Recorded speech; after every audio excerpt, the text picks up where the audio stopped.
साथियों नमस्कार। आज ये छोटी सी वीडियो लेकर के आपके पास इसलिए आया हूं कि मुझे व्हाट्सएप इंडस्ट्री और इंटरनेट से कल यह पता चला कि 18/9/2020 यानी कल ही हमारी सीबीआईसी ने एक इंस्ट्रक्शन लेटर जारी किया है और अपने अफसरों को यह कहा है कि जीएसटी की लेट पेमेंट के लिए जो इंटरेस्ट लगाया जाए वो 1/7/2017 के इफेक्ट से ही नेट अमाउंट पर लगाया जाए, न कि ग्रॉस अमाउंट पर। साथियों, ये बहुत बड़ी खबर है, बहुत महत्वपूर्ण खबर है और कहा जाए तो ये खुशखबरी है हमारे टैक्स पेयर्स के लिए। इसके पहले कि मैं इस इंस्ट्रक्शन लेटर पे आऊं, मैं इसके बैकग्राउंड पर थोड़ी सी चर्चा करूंगा। साहब, टैक्स के साथ इंटरेस्ट जुड़ा हुआ है और हमेशा से रहा है, लेकिन जीएसटी आने के पहले चाहे वो वैट लॉ रहा हो या सर्विस टैक्स रेजिम रहा हो, हमेशा नेट अमाउंट पर ही interest, net amount of tax payable पर ही इंटरेस्ट दिया गया। लेकिन section 50 sub section 1 of CGST act 2017 को कुछ इस तरीके से इंटरप्रेट किया गया कि वो कह रहा है कि सीजीएसटी के लेट पेमेंट के चलते जो इंटरेस्ट बनेगा वो इंटरेस्ट ग्रॉस अमाउंट पर लगेगा, न कि नेट अमाउंट पर। इस केस को यूं समझिए कि आपने 1 करोड़ रुपए का आउटपुट लायबिलिटी है, 1,05,00,000 रुपए की इनपुट आपके पास उपलब्ध है, यानी आपको कोई टैक्स कैश पेमेंट करना ही नहीं है। लेकिन फिर भी अगर आप अपने रिटर्न को 15 दिन लेट करते हैं तो वो 15 दिन के लिए आपको इंटरेस्ट देना होगा और वो इंटरेस्ट आपके टोटल आउटपुट पर होगा।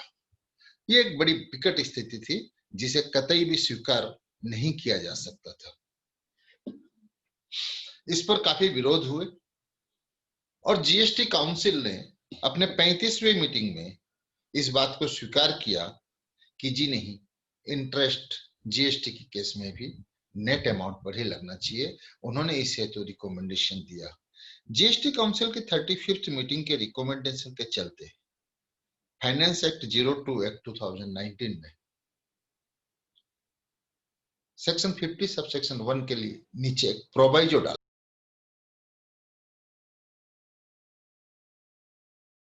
ये प्रोवाइजो हालांकि 2019 एक्ट में आ गया था, लेकिन किन्हीं कारणों से इसे नोटिफाई नहीं किया गया।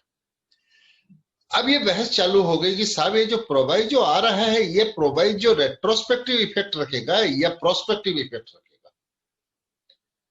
अलग अलग मुद्दे चल रहे, अलग अलग बहस चल रहे थे, अलग अलग लोगों की टिप्पणियां आ रही थी। इसी बीच माननीय मद्रास हाईकोर्ट ने रिफेक्स इंडस्ट्रीज के केस में ये कहा कि उनके ओपिनियन में ये प्रोवाइजो है जो कि रेट्रोस्पेक्टिव इफेक्ट देगा।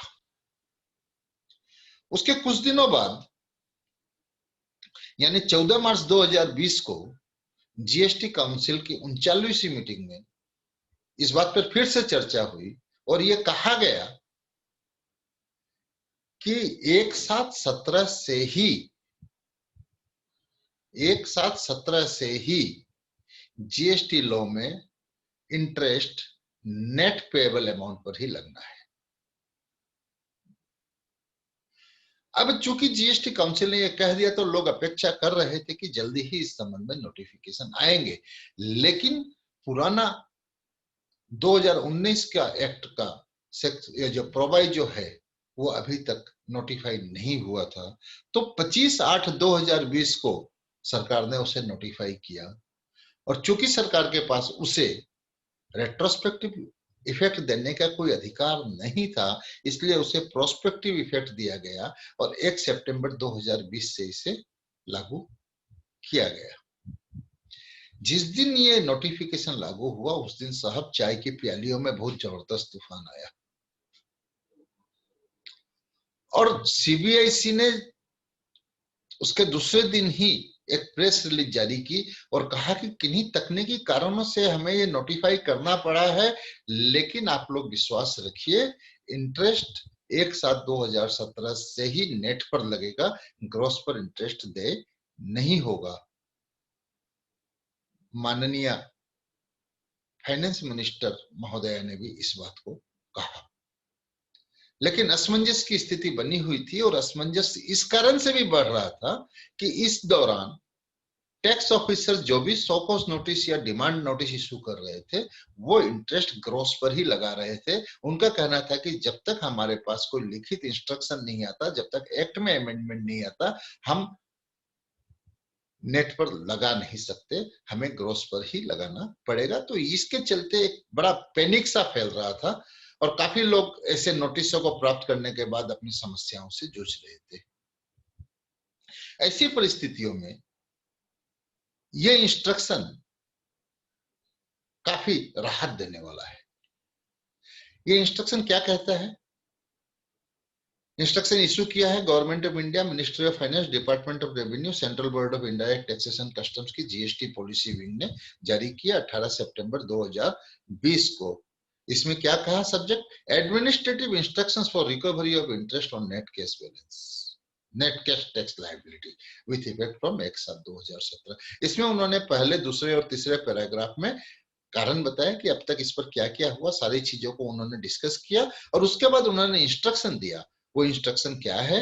वो इंस्ट्रक्शन है कि for the period 1/7/2017 to 31st August 2020, field formations in your jurisdiction may be instructed to recover interest only on the net cash tax liability। यानी उन्होंने स्पष्ट किया कि नेट टैक्स कैश लायबिलिटी का मतलब क्या हुआ? नेट कैश टैक्स लायबिलिटी मतलब that portion of the tax that is been paid by the debiting the electronic cash ledger और is payable through cash ledger. तो उन्होंने स्पष्ट कर दिया कि आज के बाद से आप अगर कोई भी डिमांड बनाओगे, कोई भी शोकॉज नोटिस इशू करोगे या और किसी तरीके से कुछ रिकवर करोगे इंटरेस्ट, तो वो इंटरेस्ट सिर्फ और सिर्फ नेट अमाउंट पर होगा।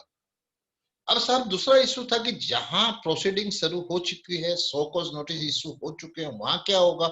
तो साहब इस बारे में उन्होंने बड़ी अच्छी बात कही कि wherever SC and show cause notice have been issued on gross tax payable, the same may be kept in call book till the retrospective amendment in section 50 of the CGST Act is carried out।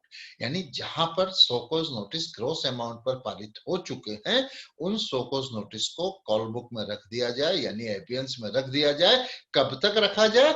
जब तक कि section 50 में retrospective amendment न हो जाए।